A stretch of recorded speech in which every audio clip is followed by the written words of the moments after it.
it's so important for the human condition, and it's such an unbelievably available resource here in America. And yet people would rather go on TikTok. That's right. It's such a hard thing to encourage too, because it requires discipline. And if you're not raised with discipline, if it's not incorporated into you very early, it takes a monumental shift in the way you think about life to incorporate that. How do you do that with your children?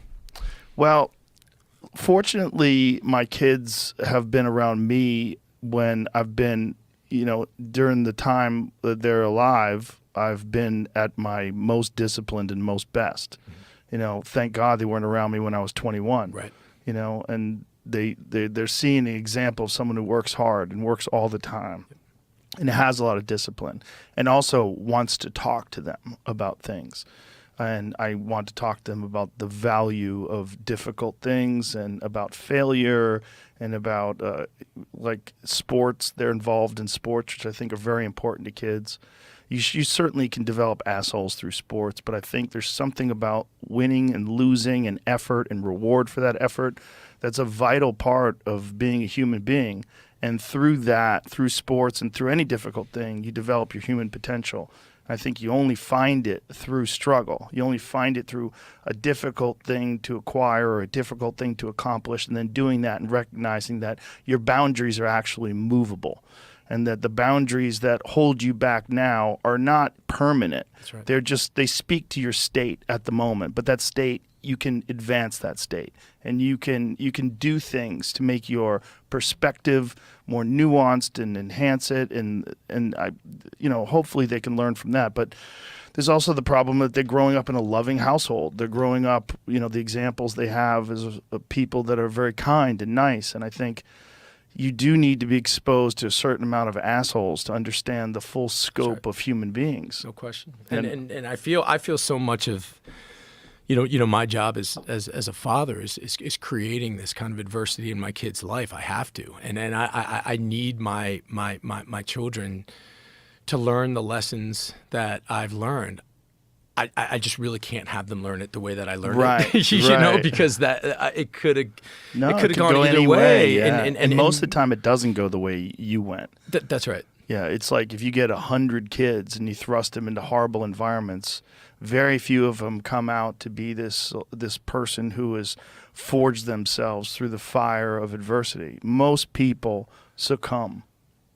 Unfortunately, I think that's right, and I think most people also don't have. I mean, look, I mean, through all the trouble and all the shit that I got into, I had a loving, supporting family who had my back, and I think that's when I think about the inequality in this country. I mean, one of the main themes and what I'm trying to do with this podcast is just I've seen firsthand how the legal system, how so many of the systems that are in place, people who don't have that infrastructure, it is so grossly fucking unfair. And they don't have an example to go off of. One of the things about human beings is we imitate our atmosphere. That's right. And we become accustomed to seeing people work hard, achieve things, and people that are kind and ethical and honest.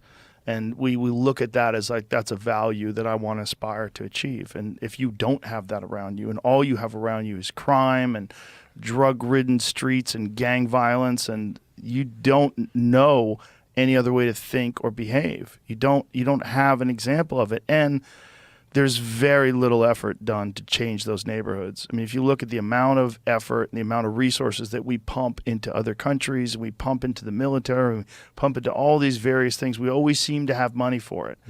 Imagine if you're a child and you're being raised in this community that it's essentially been the same way for decades and decades with no help. That's right.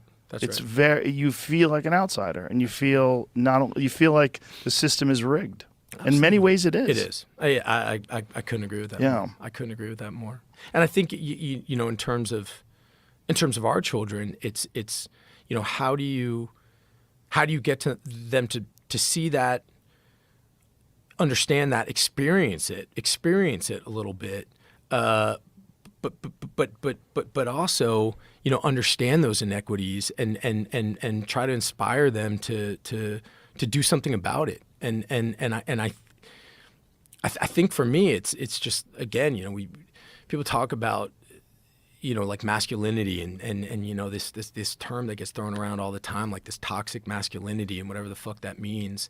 And I just think that, again, it's like, what are the examples that we're putting forward, and what are the examples of people, as fathers? What kind of men are you surrounding yourself by? What are the things that are important to you? And I think it's not, to me at least, it's not, some sort of rejection of these classically masculine traits. I think that, having the ability and understanding you have the responsibility to keep your family safe is absolutely essential in being a man and in providing.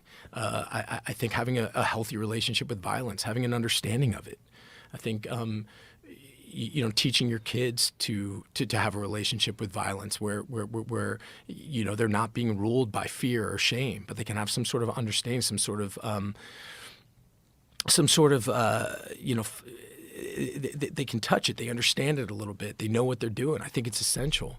And I also think, being accepting, being kind, being open, being generous, being empathetic are also, part of being a man. And I think that, oftentimes, because so many of the people I think who are kind of leading the charge and who have, so much, sort of have so much of the platform at their disposal, are kind of leading in these sort of toxic ways where it's all a bunch of bombast and bullshit. And to me, it's been my experience, folks who really know what they're doing in that world, really don't need to, show off about it at all. Right, the people that are high achievers, they don't really have to beat their own chest and I think that's right. blow their own horn. I think that's right.